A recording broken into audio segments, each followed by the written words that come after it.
They say you can feel a part of you die when your twin does. That morning, I stood over a closed casket, staring at the mahogany lid like it owed me answers. The priest droned on.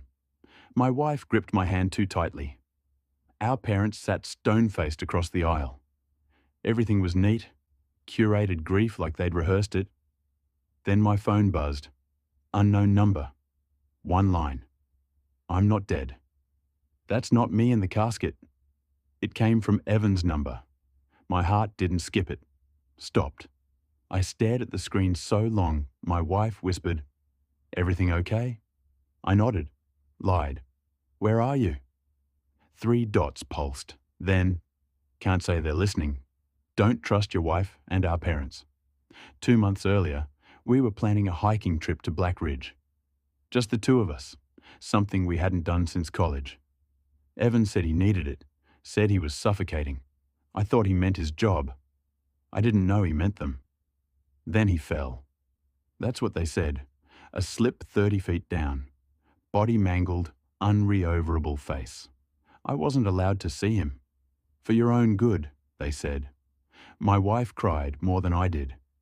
Evan and I were mirror twins, identical to the point of eerie, but inside we were opposites. I was the planner, the grounded one.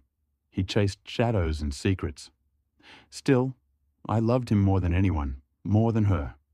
We started the company together. Tech security. He built the code. I sold the dream. When he started getting paranoid checking devices, running surveillance sweeps, I chalked it up to burnout. Then he disappeared. And suddenly, everything he'd warned me about clicked into place. I began to notice things. My wife, Leela, didn't log out of Evan's laptop the night after the funeral. She didn't know I saw. Her eyes lingered on our safe too long when she thought I wasn't watching. She had a new necklace I never bought. Our parents came into sudden wealth, new properties, offshore movements. I traced company funds and found a second holding account Evan never mentioned empty days before his accident.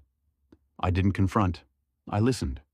Silence is a weapon when you know how to use it. I started building my plan the way Evan built firewalls, layered, untraceable, patient. First, I went to his old apartment. I found an encrypted hard drive behind a vent. Inside, voice memos, journal logs, documents. He knew it uncovered a plot. Our company was being used by my wife and our parents to siphon data to foreign buyers. Evan threatened to expose them. He recorded the confrontation. I listened to my wife's voice say, "We can't let you ruin this for all of us." They tried to cut him out legally, financially, then physically, but Evan planned his escape before they could finish the job. He staged the fall, burned a John Doe's face with acid, and planted it at the bottom. Then he disappeared. But he needed me to finish it. I started moving chess pieces. First, I had our financials audited, anonymously tipped off an international agency about suspicious transfers from our shell company.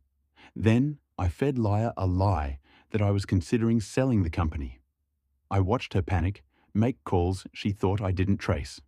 I began secretly meeting with a lawyer Evan trusted, one he'd used to draft a contingency while naming me sole heir if foul play was proven. I smiled every night at dinner like nothing had changed. She smiled back, too eager, too forced. I opened an old wine one night and said, "To new beginnings." She drank first. The next day, federal agents arrived at her office. The downfall came in layers. My parents were arrested on tax fraud and corporate espionage. Leela was indicted on conspiracy and obstruction. The evidence I submitted Evan's files, voice memos, offshore statements was airtight. They thought they buried him. Instead, they buried themselves. Their faces on the news weren't grieving anymore, just stunned. I met Evan 3 days later in a cabin near the Canadian border. His beard was fuller, eyes sharper. He didn't hug me, just looked at me like he wasn't sure I was real. I handed him the company title, the cleared passport, and the second set of keys. "You sure you don't want to come?" he asked. I shook my head. "I want them to know I stayed." He left. I stayed. The headlines changed from sympathy to scandal. I made public statements, but never too emotional.